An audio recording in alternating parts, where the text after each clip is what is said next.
कुळीची ही कुळदेवी केली ठावी संतांनी. तुकाराम महाराज म्हणतात, कुळीची ही जी कुळदेवी आहे ती आम्हाला संतांनी माहिती करून दिली. बरं का, संतांनी माहिती करण्यात वैशिष्ट्य आहे. आपल्याला वाडवडिलांनी सांगण्यात वेगळं आहे आणि संतांनी सांगण्यात वेगळं आहे. कुळीची ही कुळदेवी केली ठावी संतांनी, आम्हाला म्हणले संतांनी ठाऊक करून दिली. पण दैववशात आमच्याकडून चांगलं काम काय झालं? बरवे झाले शरण गेलो उगविलो संकटी. त्याचा फायदा काय झाला? संकट म्हणजे जन्म मृत्यूरूपी चक्रातून आमची सुटका झाली. ही देवी कुणी आणली म्हणले? आणली ही रूपा बळे करुणी खळे हरिदास. ती आरूप निर्गुण निराकार अशी, तिला रूपाला कुणी आणलं? करुणी खळे हरिदासी. खळे करणं म्हणजे काय? वेढणं. त्या संतांनी त्या देवाला वेढून खाली आणलेलं आहे. बरवे झाले शरण गेलो गविलो संकटी. आणि शेवटी या सगळ्याचं फळ काय झालं? तुका म्हणे समागमे नाचो प्रेमे लागलो. त्या देवाच्या ठिकाणचा आनंद आहे तो आम्हाला मिळाला. याची साधनाच्या सुरुवातीपासून ते फलप्राप्तीपर्यंतचा प्रवास या एवढ्याशा अभंगात श्री संत तुकाराम महाराजांनी सांगितलेलं.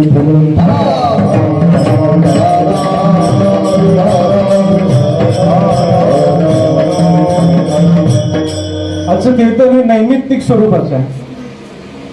कळंबे घराण्यातील ही जी काही फौजदार भावकी आहे त्या फौजदार भावकीनं या कुळदेवाचं जे मंदिर आहे याचा जीर्णोद्धार केला. नवीन टाक घडवलेलं नाही, प्राण प्रतिष्ठापना केलेली नाही, तर मंदिर जे जीर्ण झालं होतं त्याचा जीर्णोद्धार केला. हा एक शिष्ट संप्रदाय आहे. मंदिर जुनं झालं की त्याचा जीर्णोद्धार केला पाहिजे.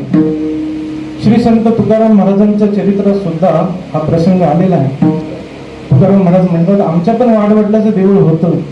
देवाचे देऊळ होते जे भंगले चित्तात आले करावे. म्हणजे आम्ही पण ते केलंच आहे. त्याच्यात विशेष काय आहे महाराज?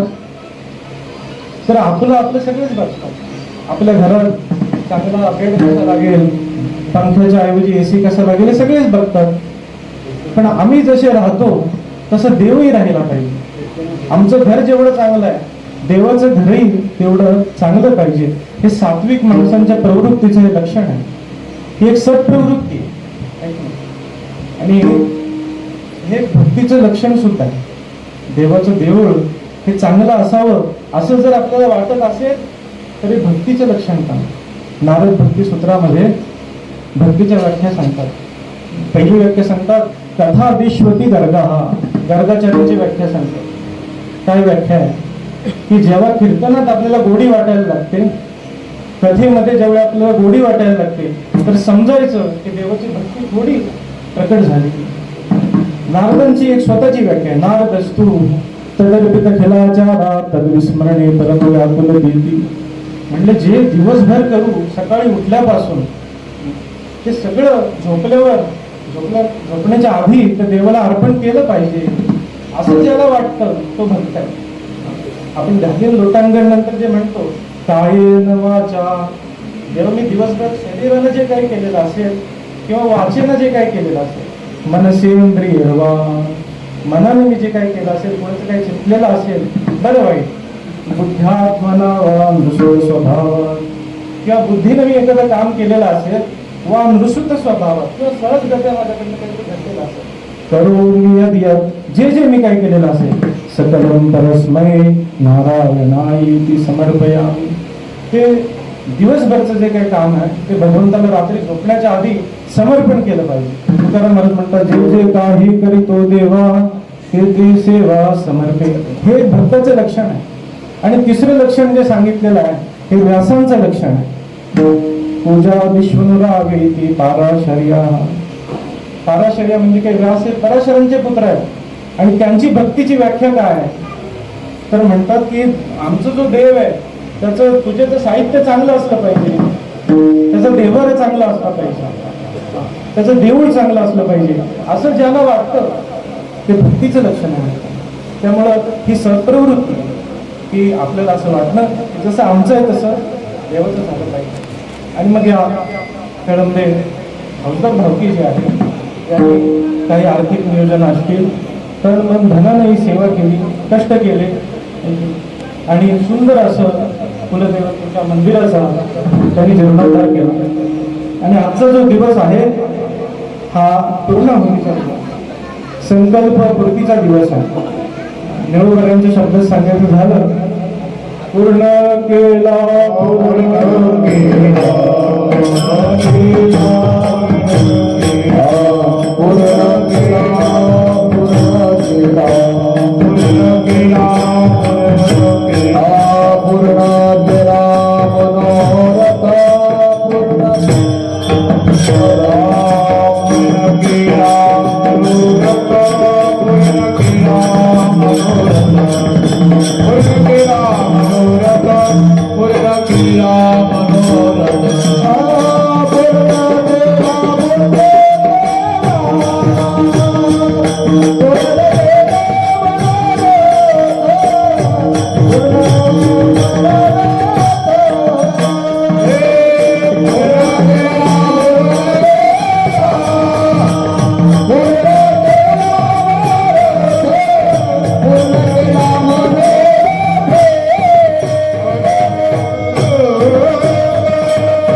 प्रसंगान्वये आपल्याला कुळ म्हणजे काय याची व्याख्या थोडी बघितली पाहिजे. कुळ याचा अर्थ नक्की काय, इको मला नाही तरी चालेल. कुळ याचा अर्थ असा सगळ्यांनी एकत्र येणं, त्याला कुळ असं म्हणायचं. मात्र आपण सगळे एकत्र आज आलेलो आहोत, त्याला कुळ म्हणायचं का नाही. त्याच्यात अजून एक असं आहे की ज्याच्या वाढवडिलांनी कधीतरी इतिहासामध्ये एक जमीन कसली, एका जमिनीवर त्यांनी शेती केली होती, त्यांना कुळ असं म्हणायचं. त्यामुळे अजून पण जी लोक एका जमिनीवर शेती करतात त्यांना कुळ असं म्हणायचं. हे कुळाच्या व्यावहारिक व्याख्या झाल्या. आणि याच्या पलीकडं जर बघितलं तर या कुळातल्या माणसांचा एकमेकाशी रक्ताचा संबंध आहे. एकमेकाचे सख्खे चुलत चुलत चुलत अशी ही सगळी भावंड आहे. त्याचा उपयोग काय होतो, कुळाचा उपयोग काय होतो. समजा काल परिस्थितीमुळे एखादा माणूस कुळापासून दूर निघून गेला आणि मग उद्या असा प्रसंग आला की ते कुळ आणि यांचा काहीतरी विवाहाचा प्रसंग उपस्थित झाला, तर ते म्हणते बाबा तुमचं कुळ कुठलं, तुमचं गोत्र कुठलं, तुमचा प्रवर कुठला आहे की नाही. किंवा महाराष्ट्रात अजून एक चांगली संकल्पना देवक, तुमचं देवक कुठलं. तर म्हणले अरे ह्यांचं देवक, ह्यांचं कुळ, ह्यांचं गोत्र हे सारखंच आहे.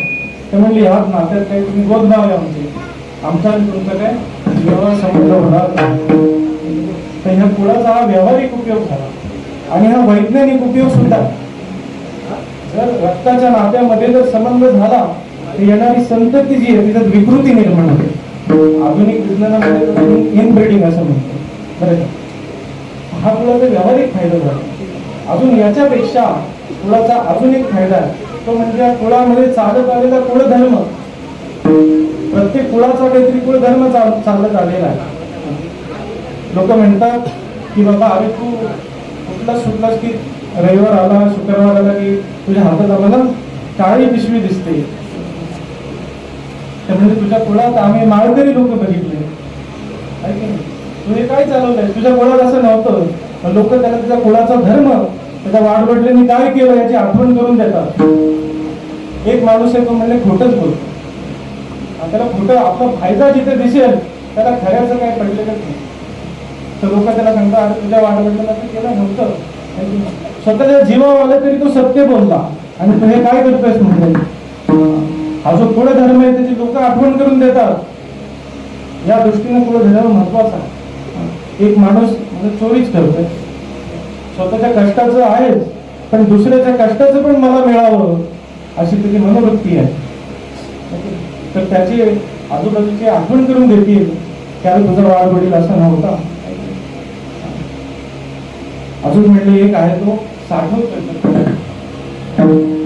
त्याची मूठ सैल नाही, त्याला काही द्यायचं नाही. पण त्याला कोणतरी जुना जाणता माणूस येऊन आठवण करून देतो की बाबा तुझ्या वाडवडिलांनी जे मंदिर बांधलं त्याला 1 लाख रुपये देणगी दिली होती आणि तू काय म्हणजे जमवायच्या मागे लागलाय. धन जमवायचा परिणाम तू त्याला मला सांगतात. साठवून या धन लावी पोराशी भांडण. म्हणजे ज्यानं धन फक्त साठवून ठेवलं आणि दान दिलं नाही त्याची पोरं भांडणार म्हणजे नाही हा कुळधर्म आहे. कुळधर्म आपल्या सगळ्यात जवळचा आहे. धर्माचे अनेक प्रकार आहेत. वर्णाचा धर्म आहे. जर तो ब्राह्मण असेल, क्षत्रिय असेल, वैश्य असेल, शूद्र असेल, त्याप्रमाणे तुझा धर्म आहे. एक आश्रमाचा धर्म, ब्रह्मचर्याश्रम असेल, गृहस्थ आश्रम असेल, वानप्रस्थ आश्रम असेल, संन्यास आश्रम असेल. आवाज क्लिअर ठेवा. आणि एक सामान्य धर्म आहे की बाबा खरं बोलायचं, कोणाची चोरी करायची नाही, असे धर्माचे अनेक प्रकार आहेत. पण हे कुठेतरी वाचावे लागतं. पण पुढे धर्म जो आहे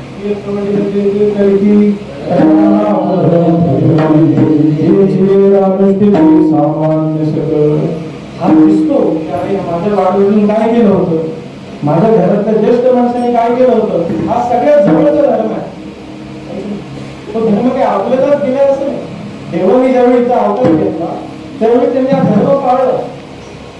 राम रावणाचं ज्यावेळी युद्ध चालू त्यावेळी त्या लक्ष्मणाला शक्ती लागली आणि रामाला नाग पाशाला बांधलं गेलं. मध्ये अनेक प्रसंग झाले आणि रामाला दुःख वाटायला लागलं की काय होईल काय होईल. कशाचं दुःख वाटतंय? याचं दुःख नाही की सीता अजून तिथे आहे, याचं दुःख नाही वाटत. याचंही दुःख नाही की अरे आमचे वानर सैन्य किती मरत आहेत, याचंही दुःख नाही. तर रामायणात कसलं मोठं दुःख आहे म्हणतात की त्या विभीषणाला जे वचन दिलेलं आहे की या रावणाला मारून लंकेच्या राज्यावर मी तुझा अभिषेक करीन, हे वचन पूर्ण व्हायला वेळ लागतोय. म्हणून रामाला दुःख. महाराज एवढे तर तुम्ही देवाचे अवतार आहे, तुम्हाला दुःख का? तर म्हणतो अरे हा माझा कुळ धर्म आहे, ही माझ्या कुळात रीत चालत आलेली आहे. रघुकुल रीत सदा चली आई, प्राण जाई पर वचन न जाई. म्हणजे आमच्या कुळाची ही रीत आहे. प्राण गेला तरी चालत आणि शब्द आमचा राम एक वचनी, शब्द आमचा अयथार्थ होणार नाही. हा कुळ धर्माची ताकद आहे. कृष्णाच्या अवतारामध्ये ज्यावेळी या पांडवांना लाक्षागृहामध्ये ठेवलं आणि त्याला आग लावली. लाक्षागृह म्हणजे लाखेचं घर म्हणतात, त्याला आग लावली.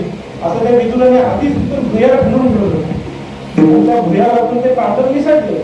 आता हे कृष्णाला माहीत नव्हतं. कृष्ण तर सर्वज्ञ आहे. कृष्णाला माहित आहे की पांडव मेलेले नाही. देव जाणता जाणता देव चतुर चतुरातो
तरी सुद्धा द्वारकेवरून कृष्ण कशाला गेला?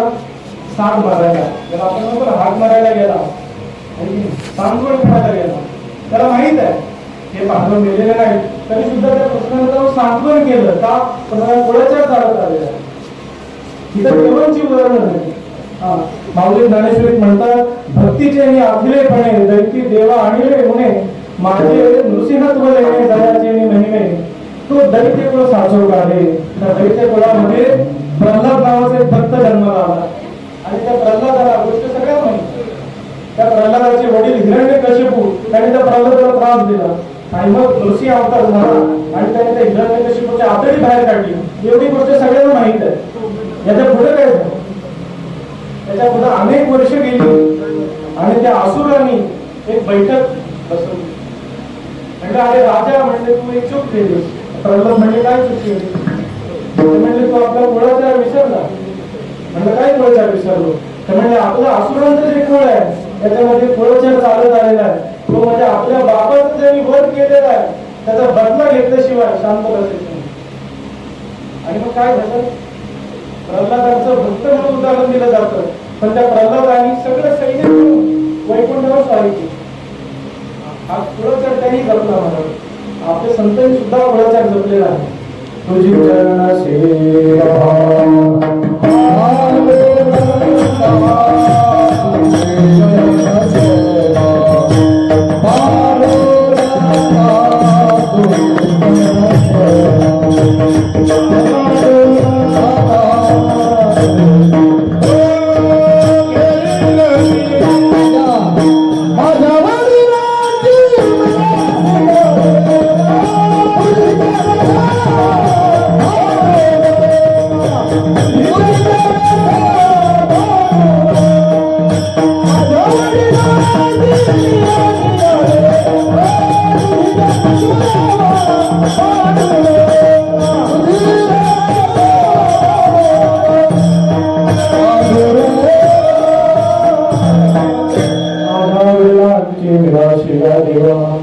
तुझी चरण सेवा बालवडील पण म्हणजे देवाची भक्ती केली आणि आम्ही पण तीच करतो.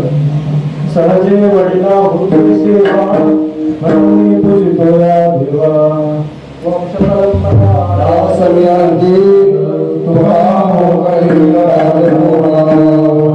देवानं नाही सोडली, असुरांना नाही सोडली, संतांनी सुद्धा नाही सोडली, पण आपण सोडली की माहीत नाही. प्रश्न तर पुढच्या दिशेने विचार झाला, धर्म किती महत्वाचा आहे. हा देवानी सुद्धा पाळलेला आहे, संतांनी सुद्धा पाळलेला आहे, त्यामुळे आपल्याला पाळणं गरजेचं आहे.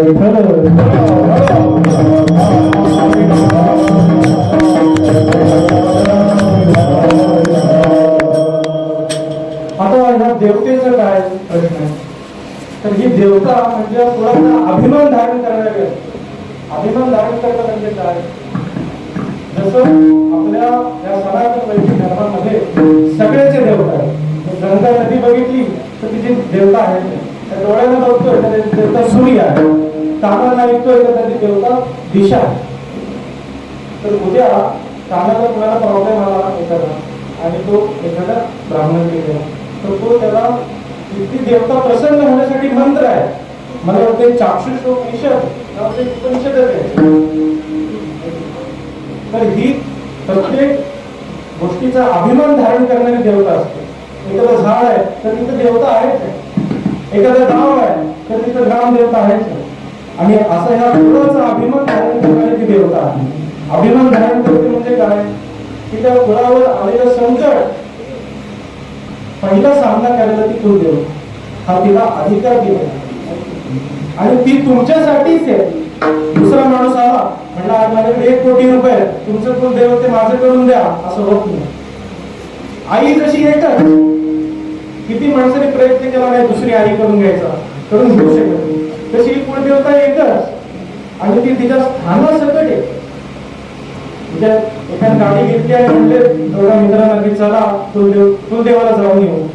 म्हणजे कुठला कुलदेव तुझा, म्हणजे जेजुरीचा खंडोबा, म्हणजे खंडोबाला जाऊन येऊ. तर म्हणजे अरे चला आमचं पण कुलदेव खंडोबाच आहे. मग गाडी कोणाच्या दिशेने लागली तर दुसरं म्हणतो अरे नाही तो नाही आमचा पालीचा खंडोबा साताऱ्याचा. म्हणजे देव एकच पण तो स्थानासकट तुमच्याकडे.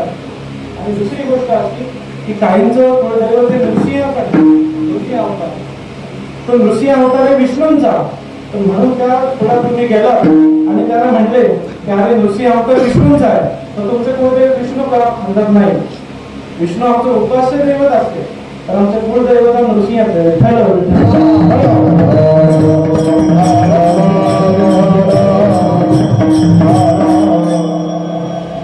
सध्या काय झालेलं आहे की लोक कुळाच्या विसरलेले आहेत. पत्रिकेमध्ये आपण लिहितो कुलदैवताय नमः आमच्या हे कुलस्वामिनीच्या कृपेने, पण त्याला विचारलं की अरे तुझ्या कुलस्वामिनीचं नाव काय, तर त्याला माहित नाही. पण आता एक चांगली परिस्थिती अशी की जी आताची मुलं आहेत ती शोधायचा प्रयत्न करतात. आमच्या इथे एक लोकांनी शोधलं. माझा एक मित्र आहे त्याला लक्ष्मी ऋषी आहे तर कुलदेव शोधून काढलं. आपल्या गोराड्यामध्ये एक लोक आहेत त्यांनी शाकंभरी देवी, त्यांचा आत्मा काय सावंत, त्यांनी शाकंभरी देवी शोधून काढली. पूर्वी लोक भाट यायचे, हेळवी लोक यायचे, आपल्याकडे पण यायचे का ते पावडे यायचे, ते काय वंशावळ असायचे. तर त्या हेळवी लोकांकडे वंशावळ काढलेली असते तिथं ते मिळायचे. आता पण कर्नाटकाच्या उत्तर भागात त्यांच्याकडे असतात काही गोष्टी तपासलं तरी चालतं. मग एखाद्या माणसाला प्रश्न पडला की हा आम्ही पुढे धर्म केलाच नाही लोकांचे चांगलं सोडलं, आम्ही किती दिवस सोडले नाही जोपासलं तर काय होईल. तर आपल्या सगळ्याच्या सुदैवानं त्याचं उत्तर भगवद्गीतेच्या पहिल्या अध्यायात आलेलं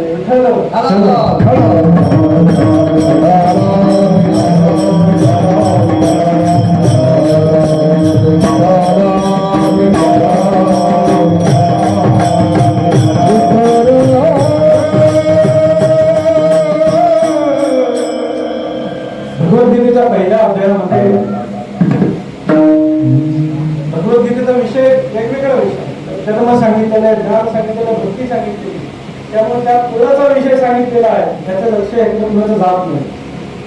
तर तो अर्जुन ज्यावेळी युद्धाला उपस्थित राहिला त्यावेळी त्या अर्जुनाच्या समोर कोण होतं, त्याच्या कुळातलीच माणसं होती. त्यावेळी अर्जुन एक वाक्य कृष्णाला सांगतो, आम्ही दिगंतीचे गोपाळ संतोष विजय कुळ आपुले हे, की देवा आमचा जन्म त्याच्यासाठी झालाय. आम्ही दिगंतीचे भोपाळ या वाडवडिलांचे आम्हाला ते शिकवलेलं आहे, त्यांनी आम्ही बाहेर जाऊ आणि आमचं सामर्थ्य दाखवू, बाहेरच्या राजांबरोबर युद्ध करू आणि ते धन जे आहे ते ऐश्वर्य जे आहे ते सगळं आमच्या वाडवडिलांच्या पायाशी आणून टाकू, यासाठी म्हणले आमचा जन्म आहे. तर आता ज्यांच्यासाठी ज्यांची सेवा करायची तेच पुढं आणि मग आता जर यांच्याबरोबर युद्ध केलं तर काय परिणाम होतील याची यादी भगवद्गीतेच्या पहिल्या अध्यायात अर्जुनाला दिली. आणि माऊलीने सुद्धा ज्ञानेश्वरी त्याचा फार सुंदर अनुभव केला. तर पहिली गोष्ट म्हणजे कुलधर्माचा नाश ज्यावेळी होतो पहिली गोष्ट काय होते, वधू करून गोत्रजांचा वसवता होऊन गोष्टांचा माझा जोडवाशी तू हातीचा अजून म्हणतात जेव्हा पाप वाढीस लागेल तेव्हा जेव्हा पहिला तू पडशील. पाप वाढीला लागतं त्यावेळी तिथली सात्विक उपासना जी आहे ती नाहीशी व्हायला सुरुवात होते. देव त्या कुळाचा हात सोडतो, लोक खायचं नाही ते खायचं, ते चालू सात्विक उपासना नष्ट होते आणि तिची जागा राजस आणि तामस उपासना घेते. ही पहिली गोष्ट. अजून दुसरी गोष्ट सांगतो की देवा असे गोत्रची परस्परे वधू घडवणी मत्सरे तेवढे महादोषे घोरे कुळाचे नाश. या गोत्रजांचा जर वध घडला तर पाप वाढेल आणि या कुळाचा नाश व्हायला चालू होईल. आणि काय होईल म्हणजे देखे यमन यमन ठाकती, यमन यमन ठाकती इंद्रे शरीरा राहत व्यभिचार घडते कुणाला घरबंद उरत नाही. लोकांचं जे पाहू नये ते बघायचं, जे खाऊ नये ते खायचं, काय मर्यादाच नाही करा तुला. हे म्हणले जे पाप जेवढी डोळ्यात वाढेल तेवढी हे घडेल. आणि देवा म्हणले तुला मी आधीच सांगितलं, अजून ऐक. अजून काय राहिलं म्हणजे पितरांचं राहिलं. आमचे जे पितर कोण स्वर्गात असेल, कोण पितृ लोकात असेल, कोण ब्रह्म लोकात असेल, त्यांचं काय होईल. जे नित्यादी क्रिया ठाके नैमित्तिकादी पार होते क्रिया ठाके म्हणजे रोज कुठला आणि तो पैशाचाच मागला आहे. त्याला धर्माचं काही माहिती की पंचमहायज्ञ मला कसे केले पाहिजे, मला स्वाध्याय काय केला पाहिजे, यम नियम अहिंसा सत्य असते ब्रह्मचर्य अपरिग्रह भूतयज्ञ देवयज्ञ पितृयज्ञ काहीच नाही. नैमित्तिकादी ठाके नैमित्तिक कर्म मला माहित आहे. वारकरी संप्रदायाची नैमित्तिक काय विशेष भागवत रामनवमी वामन जयंती जन्माष्टमी उत्तमोत्तम शिवरात्र हे तरी केलं पाहिजे. पण नैमित्तिकादी ठाके आणि म्हणजे याचा परिणाम काय, असे आ ब्रह्म कुळ आवडे आपलं विजय आणि त्या कुळातला एखादा पुरुष ब्रह्मपर्यंत गेलेला असेल त्याचं पतन होतं. हे गीतेच्या पहिल्या अध्यायात आपले सगळे माऊलींचे गीते पहिल्याच अध्यायामध्ये सांगून ठेवलेले.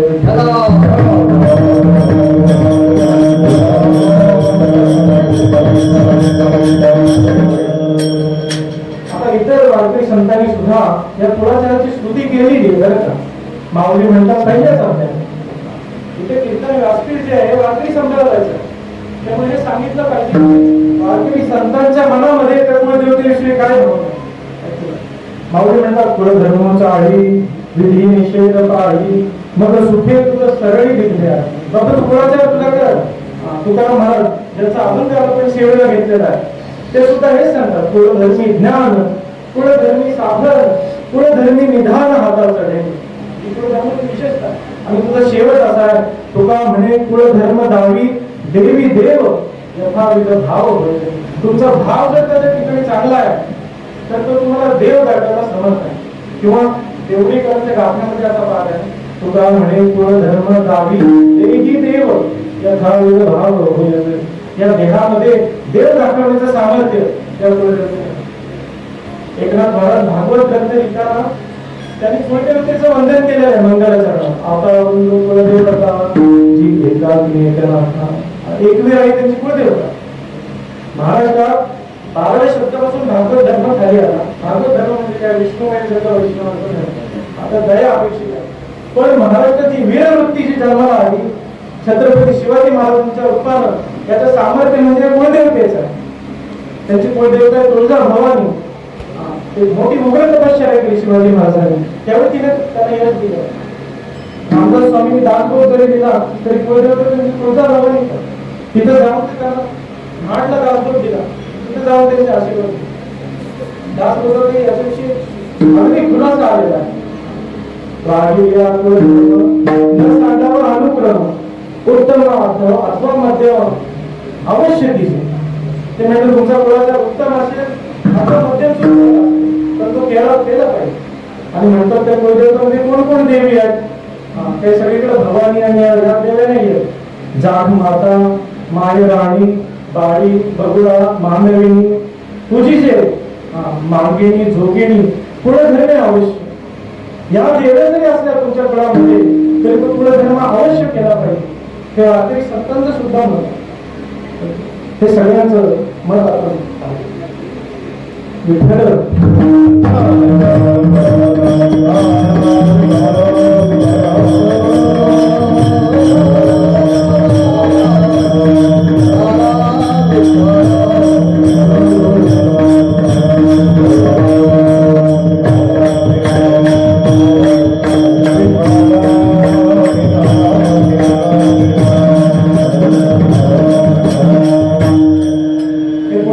रूपाविषयी आपण बघितलं.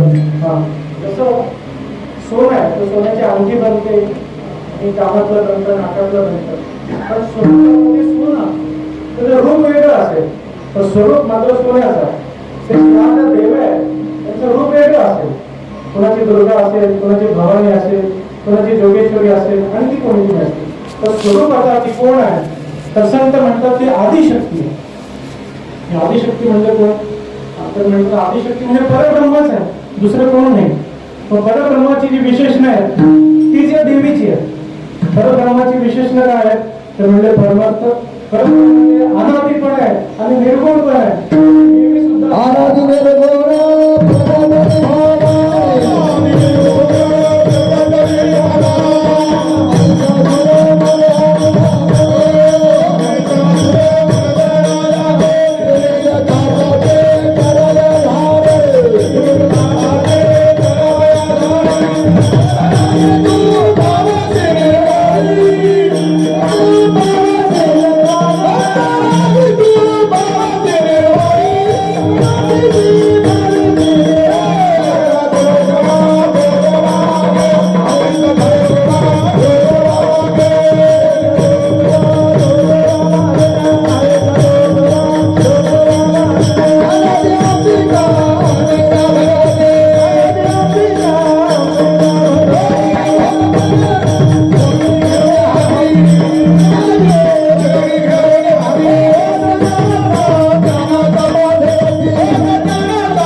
स्वरूप म्हणतात परब्रह्म स्वरूप आहे. देवी अथर्व शीर्ष नावाचे त्याच्यामध्ये त्या भगवतीने स्वतःचं स्वरूप स्वतः सांगितलेलं आहे. लोक म्हणतात काय मी कसा आहे ते मलाच माहिती आहे, लोकांनी काय मला ओळखलंच नाही. त्यामुळे स्वतः सांगितलेलं बरं. देवीनं स्वतःचं स्वरूप स्वतः सांगितलं. अहम ब्रह्म स्वरूपिणी प्रकृती पुरुषात्मकं जगत शून्यं च शून्यं च अहम आनंद गंधव अहम पंचभूतानि. या पंचभूतांनी जे बनलेलं त्याच्या अंगे जे काय ते पण मीच आहे. अखिलम जगत हे सगळं जगत या जगतामध्ये मीच नटून राहिली. आपल्याकडे शिव असा शब्द आहे. शिव तर श आहे त्याला एक वेदांती. ती वेदांती जी आहे ही शक्ती रूप आहे. शिव शब्दातून जर वेदांती काढली तर काय होईल? शव. त्या शक्तीशिवाय शिव काही करू शकत नाही. शक्तीचा अर्थ असा शक्ती या धातूला प्रत्यय त्याचा अर्थ असा आहे की जिच्याशिवाय कुठलीच गोष्ट नसते तिला शक्ती म्हणायची. सौंदर्यधारी स्तोत्रामध्ये भगवत पूज्यपाद श्री मठाचे शंकराचार्य सांगतात न खलु कुशल स्पंदित की तिच्याशिवाय या शिवामध्ये स्पंदनही शक्य नाही. आता हे तिचं कौतुक आहे. ही सृष्टी तिनं रचली तिने. अजून तिचं काय कौतुक आहे तर हा जो पंचभूताचा देह आहे आपण तिनेच रचलेला आहे. आता म्हणा तुम्ही याला आश्चर्य काय? हा देह जो आहे हा निर्माण करण्यात आश्चर्य काय? त्या देहामध्ये 5 तत्व आहेत. एक पृथ्वी तत्व आणि एक आप तत्व म्हणजे पाणी पण आणि पृथ्वी पण. बाहेर तुम्ही एखादं मातीचं ढेकूळ पाण्यात टाका बघू ते ढेकूळ राहील का? पाणी त्याला वेगळं टाकेल. पण हे जे मातीचं ढेकूळ आहे आत पाणी येते वेगळं होते का? बाहेर तुम्ही आग आणि पाणीचा संयोग करून बघा. पाण्याला तुम्ही आग घालवली ती वाफ निघते. आतमध्ये आग आहे की नाही? उष्मा आहे शरीराला, जठराग्नी आहे, पण आता पाण्याची वाफ होते ना. हे केवढं मोठं आश्चर्य आहे. बाहेर तुम्ही घ्या आग आणि तिला तुमच्या घाला ती विझणार. तर शरीरामध्ये वायू जो चालू आहे जो श्वास आपण घेतोय त्याने ही आग विझते का? हे तिचे कौतुक. आपल्या कोकणामध्ये शंकराचार्य संत परमहंस परिव्राजकाचार्य श्रीमद वासुदेवानंद टेंबे स्वामी सरस्वती ते म्हणले आदिशक्तीचे कौतुक मोठे. कौतुक दुसरे कौतुक काय की आपण जो श्वास घेतो लोक मेला की काय म्हणतात त्याचा प्राण निघून गेला पण तो प्राण कुठे पेटीत ठेवलाय का? नाही ना. त्या प्राणाला जायला 10 दरवाजे आहेत. कानातून जाऊ शकतो, नाकातून, डोळ्यातून कुठे जाईल. मग लोक लक्षण किंवा याचा जीव कानात नाही गेलेला आहे ते कानाची पाळी थोडी पडते.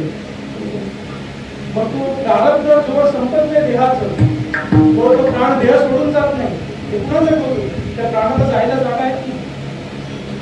संत कबीर महाराज सांगतात की जसं द्वाराचा पिंजरा आहे या पिंजऱ्याला 10 द्वार आहे. तांबे पंछी पाहून तर पवन नावाचा पक्षी आहे. ते म्हणतात रहिते तो आचरल जाय वाचन म्हणतो तो जाईल तर काय आश्चर्य कारण दरवाजे आहेतच तर तो राहिला हेच आश्चर्य. आणि आश्चर्य त्या आदिशक्तीचं आहे. हे तिन्ही हे घडवलेलं आहे. माऊली म्हणतात हे पंचमहाभूत कशी आहे? पंचमहाभूते परस्परे उघड जाती स्वभाव वैर. त्यांचं वैर आहे. जसं साप आणि मुंगसाला एका ठिकाणी ठेवला त्यांना सांगावं लागत नाही. साप आणि मुंगसाला सांगावं लागत नाही की तुम्ही भांडा. आणि सासू आणि सुनेला जर एकत्र ठेवलं तर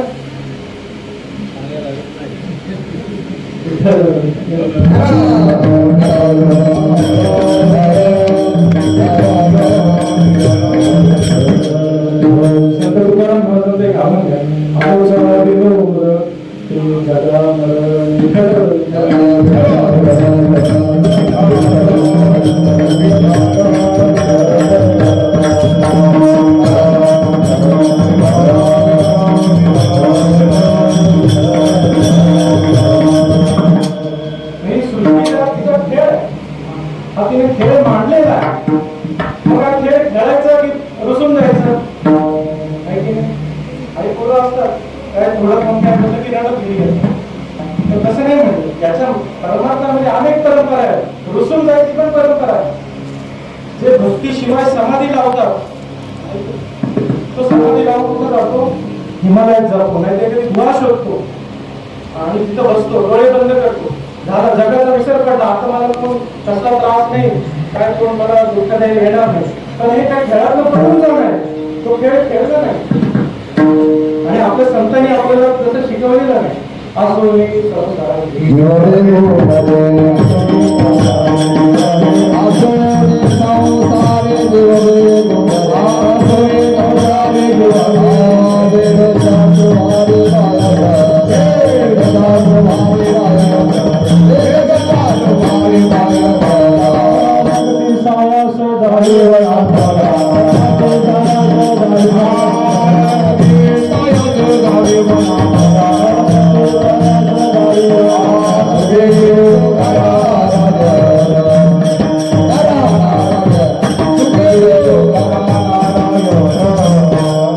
हे संतांनी सांगितलंय. लांब जाऊन कुठे लपायची गरज नाही, हा खेळ खेळता आला पाहिजे. हा खेळ खेळण्याच्या अनेक पद्धती आहेत. त्यातली एक पद्धत शुक्राचार्यांची आहे. बामणाचे पोर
आईच्या उदरामध्ये होतं, तर ते बाहेर आलं नाही म्हणून. त्यामुळे या खेळात मला पडायचं नाही.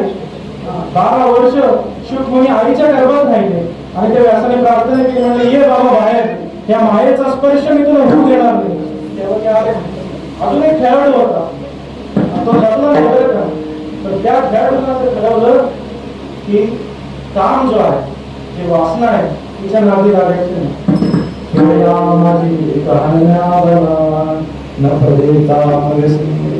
काम व्यसन म्हणजे काय, त्यांना देवाशिवाय दुसरं कोण नकोच आहे. त्यांना काही नकोच आहे, ते कोण कशाला त्यांना करू देणार. कामाची नाही ते क्रोधाची कैसा, नित्यतेचे भांडे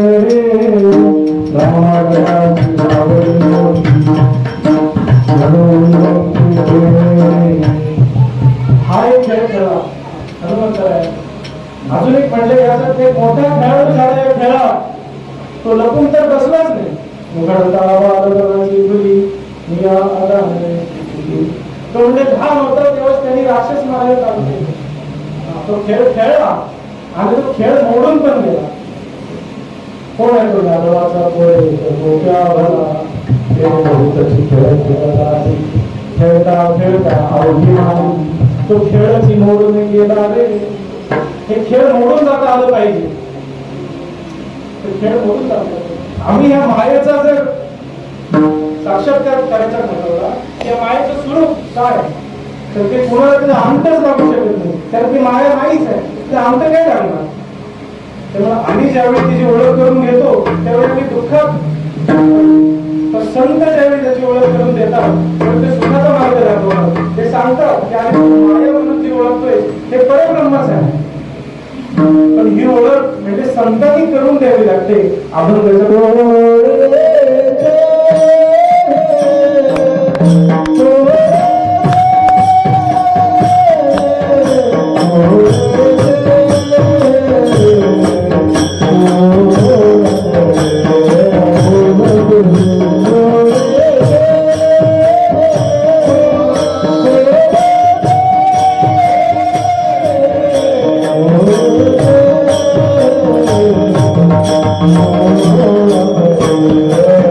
Oh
कुळदेवी कुठे आहे याचा पत्ता आम्हाला संतांनी सांगितला.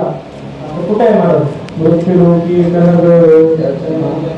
मृत्यू लोकांमध्ये एक नगर आहे आणि त्याच्यामध्ये मृत्यूलोक भरपूर मोठा आहे. मृत्यू लोकात कुठं संतांनी दुसरा पत्ता सांगितला. मृत्यू लोकात जम्बूद्वीप नावाचा द्वीप आहे. आता ज्यांनी विष्णू पुराण वाचलेलं असेल त्याला माहित आहे जम्बूद्वीप एवढा मोठा.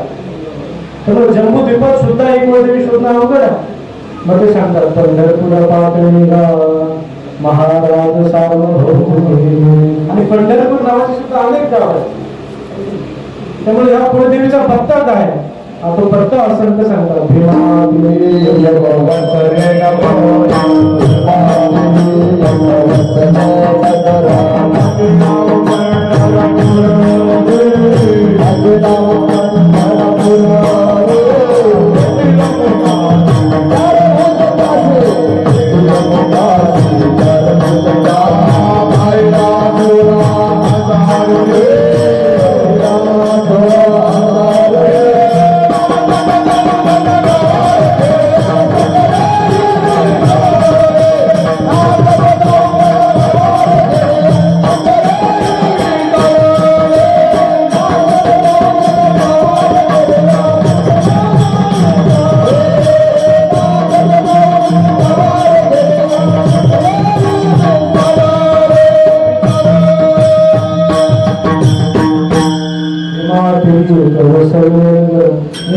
तीरावर जे मंदिर आहे तिथेही या संतांची कुळदेवी आहे. मग आम्ही म्हणजे चला आम्हाला दर्शन घ्यायला पाहिजे. आम्ही गेलो चंद्रभागा दर्शन घेतलं आणि आम्ही रांगेत उभे राहिलो. तर आम्ही ज्यावेळी कुठला मंडप येतो दर्शन मंडप तर मोठी रांग होती. आम्ही गेलो तर गाभाऱ्यात आम्हाला आत सोडलं तर संत म्हणले कुळदेवी आहे. पण आम्ही बघितलं तो कुळदेव आहे. तुझा देव आहे. आम्हाला देवी काही दिसली नाही. पण ही देवी संतांना दिसते किंवा संतांचा ज्यांच्यावर अनुग्रह झालेला आहे त्यांना ती देवी दिसते. वारकरी संप्रदायामध्ये जसं शंकर आणि विष्णू यांचं ऐक्य आहे तसं देवी आणि विष्णू यांचं पण ऐक्य सांगितलं. असं देवीचं पण ऐक्य आहे. पण ती संतांना दिसते किंवा आपल्यावर संतांचा अनुग्रह व्हावा लागला. माऊली ज्यावेळी दर्शनाला गेले त्यावेळी त्यांना ती देवीच दिसली. तू देवळी सखये भाई ओ करे कृपा माझे मन लाग तुझे पायी ओ करे कृपा तू सावली सुंदरी ओ करे कृपा लावण्य मनोहरी ओ करे कृपा निज भक्त करुणा हरी ओ करे कृपा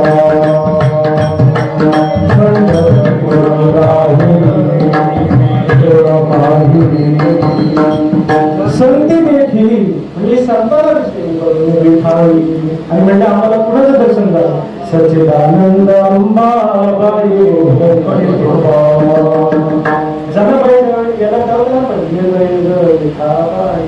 त्यांना सुद्धा या देवीचं दर्शन झालं. तुकाराम महाराजांचा अभंग आम्ही रोज घरात म्हणतो, करवाळू कृपाळू भक्ताला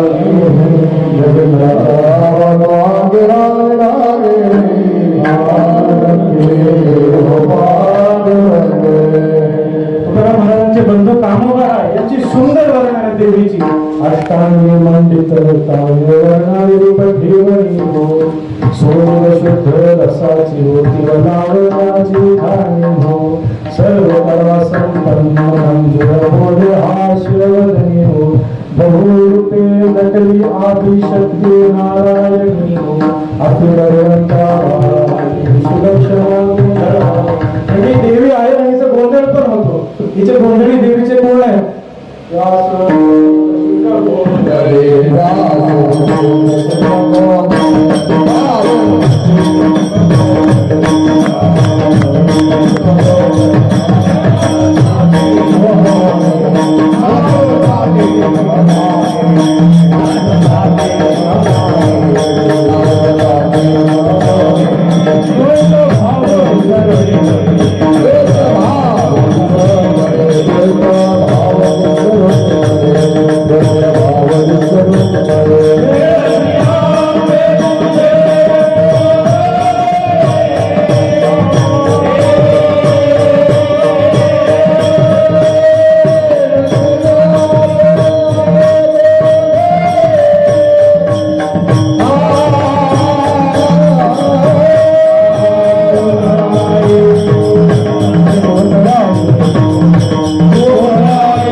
मोठमोठे गोंधळे आहेत. ज्ञानी माणसं हिची गोंधळी आहेत. इथे 4 गोंधळ आहेत. 2 गोंधळ मी सांगणार आणि 2 गोंधळ नारद महाराज सांगतील. देवीचे 2 गोंधळ आहेत. चैत्री गोंधळ आहे आणि एक माघी गोंधळ आहे. आणि दुसरे 2 गोंधळ कुठले आहेत?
संतांनी आम्हाला करून दिली.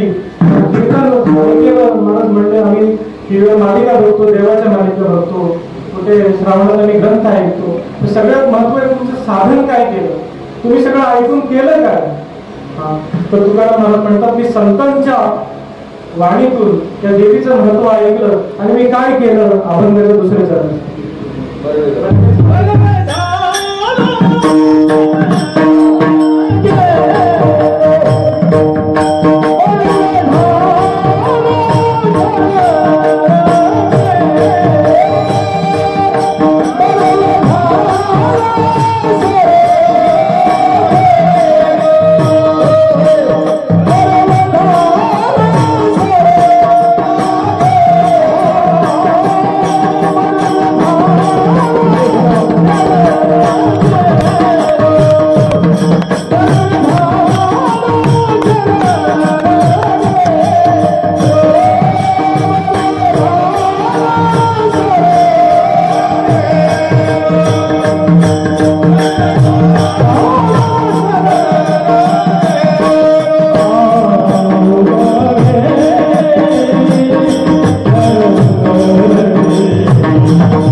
तो आता काहीच मिळणार नाही.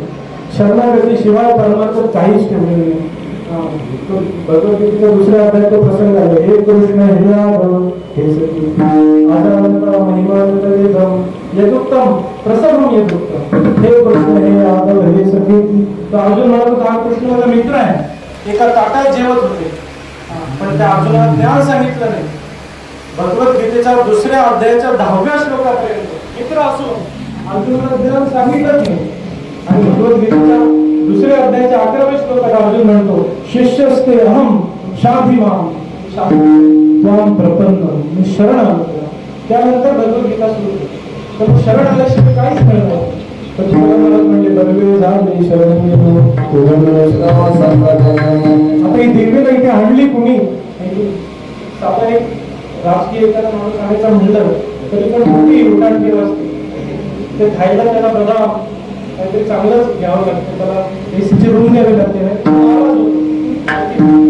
मग जर या विश्वाच्या मालकाला आणायचं असेल तर ते आपलं काम आहे का. तर त्या विश्वाच्या मालकाला आणलं कुणी हे बघण्याआधी आपण सगळ्यांनी मोठ्या प्रेमाने त्या भगवंताचं भजन करू.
म्हणजे ही देवी जी आहे आरोप आहे.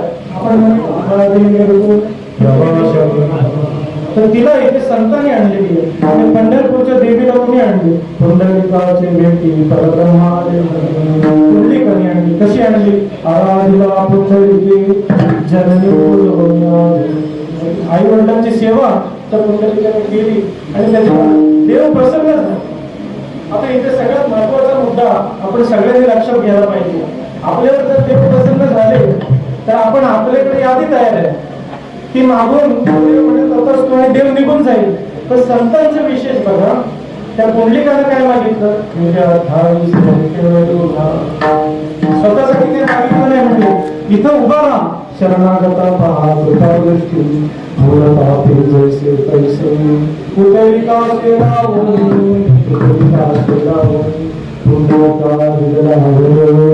करुणा करे विठ्ठले करुणा करे. कशी लोक असू दे मूळ असू दे पापी असू जैसे तैसे.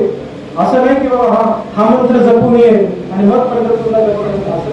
जैसे तैसे जैसे तैसे तरी शरणागती तुझी. हे संतांनी देवाला तिथे थांबवलेलं आहे की तू इथे उभा राहा. हे संतांचं असं मागणं. आज या पृथ्वीतलावर अनेक संत सद्गुरू आहेत आणि मागणं कुणाचं आहे. माऊलींचं मागणं. जे सर्व आणि सदा सज्जन सोयीने होतो ते आपण म्हणतो हा होईल रान बसावो. तो हा होईल जो शब्द आहे तो निवृत्ती राहतात.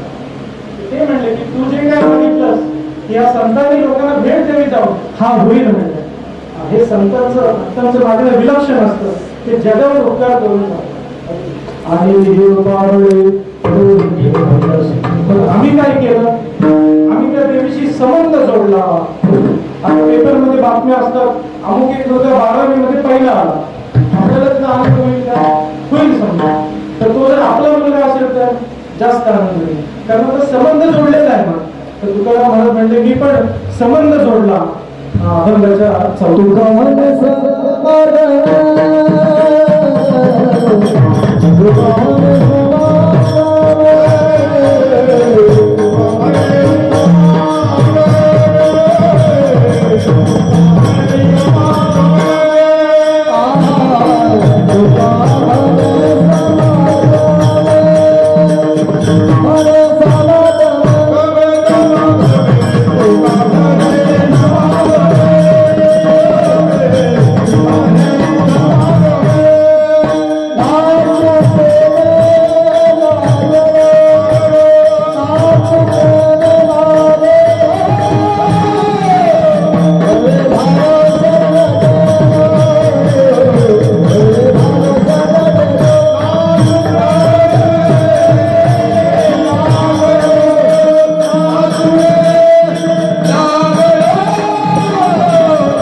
समाजाने नाचो प्रेमे लागलो संबंध जोडला आणि नाचो प्रेमे लागलो म्हणजे काय रडत असलेला माणूस नाचत नाही.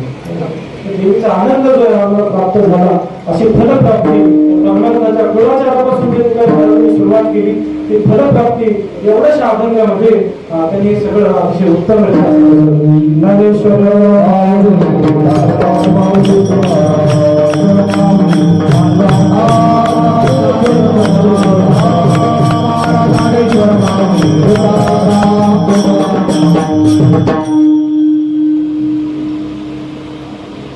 आमच्या शेजारचं जे घर आहे गोविंदबुवा गोविंदबुवा कळंबे लहान असताना मला त्यांनी एकदा बोलवलं आणि म्हणजे पाठ कर एक गोष्ट मी सांगतो तुला म्हणजे चालेल म्हणजे अनाय मानाय कडसरी जोगेसरी खंडेसरी केदार म्हणजे पाठ कर. त्यांनी मला काय आहे ते सांगितलं. नंतर मला कळालं की आमच्या कुलदेवते म्हणजे टाक आहे त्यांची ती नावं आहेत. घराण्याची जी कुलदेवता आहे दैवी जोगेश्वरी देवी आहे आणि पूजेमध्ये जर तुम्ही विचारलं की तुमचं गोत्र काय भगवान श्रीकृष्णाचं जे गोत्र आहे गर्गमुनी ते आपलं गोत्र आहे. गार्ग्य असं गोत्र आहे. देवी जोगेश्वरी कुलदेवता आहे आणि देव दत्तशंख आहे माहिती पाहिजे. तर आमची कीर्तन सेवा जी आहे ती हरिभक्ती परायण आणि महाराज विदारे यांची त्यांना मातृवियोगाचं दुःख झाल्यामुळे